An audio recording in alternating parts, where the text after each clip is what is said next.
તો આપણે જવાનું છે લગ્નમાં. હા, લગ્નમાં જવાનું છે ને, એટલે હેરિતાબેનને એક હાથે મહેંદી મેકાઈ ગઈ છે અને બીજા હાથે હમણાં વાળું કરી લે ને પછી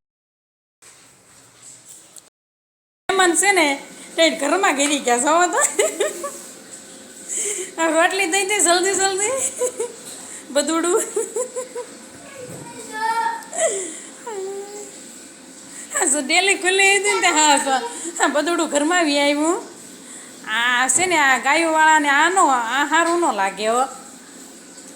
બધુડાને છૂટા મેકી દે, છૂટા ન મેકવા પડે. ગાય ને વાસરું બે છૂટા મેક દેસ.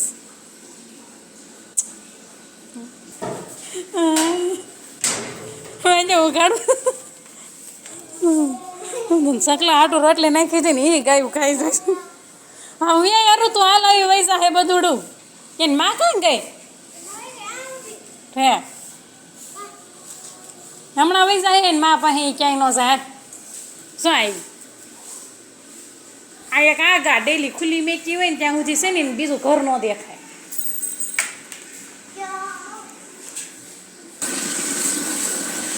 ગુડ મોર્નિંગ યુટ્યુબ ફેમિલી, કેમ છો? મજામાં થશો તો welcome to my new blog.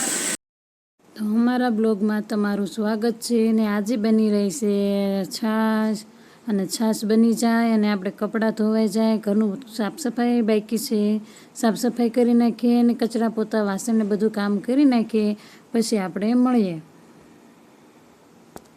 આપણે છે ને ઘરનું બધું જ કામ અત્યારે પતાવી દીધું છે. કચરા પોતા વાસણ બધું જ કામ થઈ ગયું છે. કપડાં એક મશીનમાં જ ધોવાઈ રહે અને કાલનું અધૂરું જે આપણે બ્લાઉઝ મૂક્યું હતું ને એ આજે હવે આપણે પૂરું કરવાનું છે.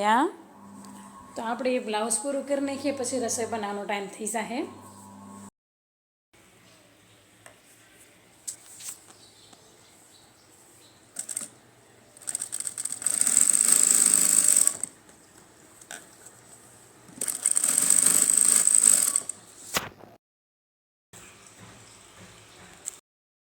તો આજે આપણે આ ડબકા કઢી બપોરે બનાવી છે.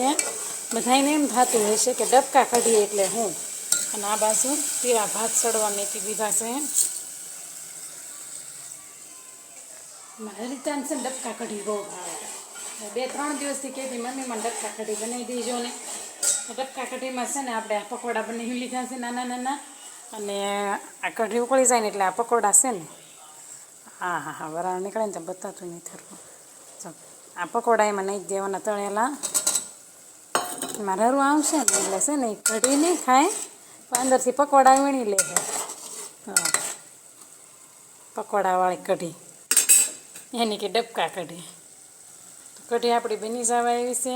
આ બાજુ પીળા ભાત પણ બની જવા આવ્યા છે. તો 4-5 રોટલી બનાવવાની છે. તો આપણે હવે રોટલી બનાવી નાખીએ. આપણે આ સેવની બનાવ્યું હતું ને છોકરાઓને નાસ્તામાં લઈ જવા, તો અત્યારે એકને ભરી દીધું ડબ્બામાં અને આ બીજાને ભરી દેવી. એટલે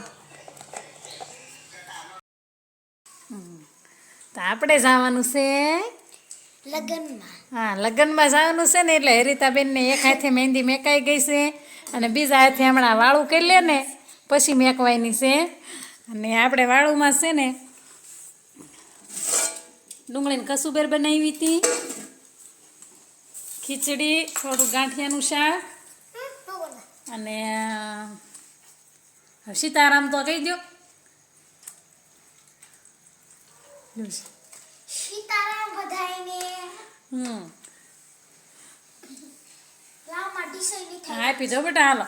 તો જો તમને મારો આજનો વિડીયો ગમ્યો હોય તો તેને લાઈક, શેર અને સબસ્ક્રાઈબ કરવાનું ભૂલતા નહીં. તો મળી આવે નેક્સ્ટ વિડીયોમાં. ત્યાં સુધી આવજો.